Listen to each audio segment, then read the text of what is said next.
Hello students, welcome to Hiba Max 12th Standard Max ஓட quarterly exam ஓட day 2 challenge video தான் பார்த்துட்டு இருக்கோம்.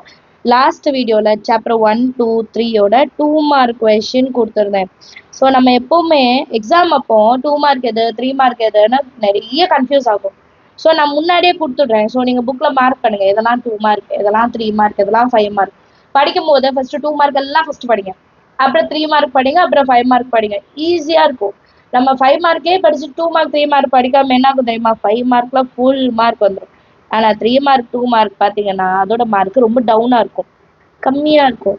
ஏன்னா அது நம்ம ப்ராக்டிஸே பண்ணியிருக்க மாட்டோம். நம்ம என்ன நினைப்போம், சின்ன சம் தான் எனக்கு தெரியும், இந்த சம் தானே எனக்கு தெரியும், இதுதான் எல்லாரோட மைண்ட் செட்டாக இருக்கும்.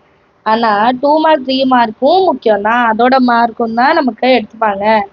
சரியா? ஸோ டே 2ஓட வீடியோவில் நான் 3 மார்க் மட்டும் எடுத்திருக்கேன். So exercise 1.1 1.2 1.3 1.4 1.6 and examples. First இதில் இருக்கிற சம்ஸ் அப்படியே ஒரு ஸ்க்ரீன்ஷாட் எடுத்துகிட்டு புக்கில் நோட் பண்ணி வச்சுடுங்க, இல்லை கடற்கடான்னு ஒரு பேப்பரில் எடுத்து எழுதி வச்சுட்டாலும் சரி. சரிங்களா? நெக்ஸ்ட்டு செகண்ட் சாப்டரோட எக்ஸசைஸ்லாம் முதல்ல நோட் பண்ணுங்கள். ஸ்க்ரீன்ஷாட் எடுத்தாச்சா? அப்புறம் எக்ஸாம்பிள்ஸ் நான் ஃபஸ்ட்டு இது மட்டும் 2 பாயிண்ட் கொடுத்துருப்பேன், அப்புறம் நம்பர்ஸ் மட்டும் கொடுத்துருக்கேன். இப்போ அடுத்தது தேர்டு சாப்டரில் 3 மார்க் கம்மியாக தான் இருக்குது.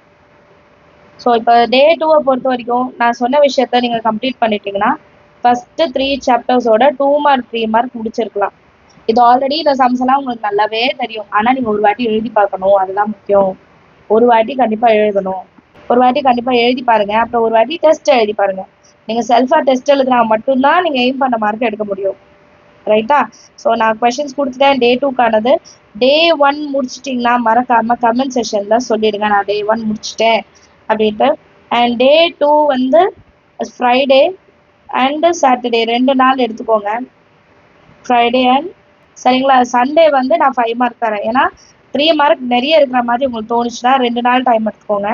முடிச்சிட்ட பிறகு நான் சண்டே தரேன். ஸோ ஃபஸ்ட்டு 3 சாப்டர்ஸ் நல்லா தரவு பண்ணிட்டோன்னா அதுக்கப்புறம் இருக்கிற போர்ஷன்ஸ்லாம் அடுத்தடுத்த வீடியோஸ்லாம் வரும். சரிங்களா? ஸோ மறக்காமல் இந்த மாதிரி வீடியோஸ்க்கெல்லாம் லைக் பண்ணுங்கள், உங்கள் ஃப்ரெண்ட்ஸ் சர்க்கிள்லையும் ஷேர் பண்ணுங்கள், அவங்களுக்குமே யூஸ்ஃபுல்லாக இருக்கும். இதுலேயே நீங்கள் எல்லா சம்மும் சால்வ் பண்ணிங்கன்னா ஈஸியாக சண்டை பண்ணிக்கலாம். லாஸ்ட் டைமில் நமக்கு டென்ஷனே வேண்டாம்.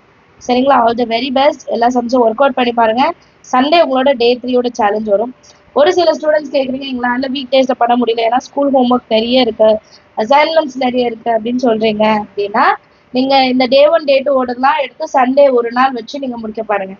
சரிங்களா? நான் டைமிங் கிளியராக தரேன். ரொம்ப கம்மியாக இருந்தால் ஒரு நாள் டைம், அப்படி இல்லையா 2 நாள் டைம் தந்துருக்கேன். நீங்கள் நைட்டு காலையில் ஒரு 6 o'clock 5 o'clock முடிச்சிங்கனாலே சூப்பராக எழுதி முடிச்சிடலாம்.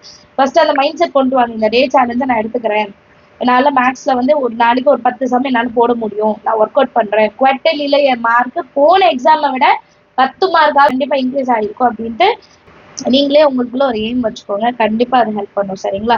All the very best. Thank you so much for வாட்சிங்.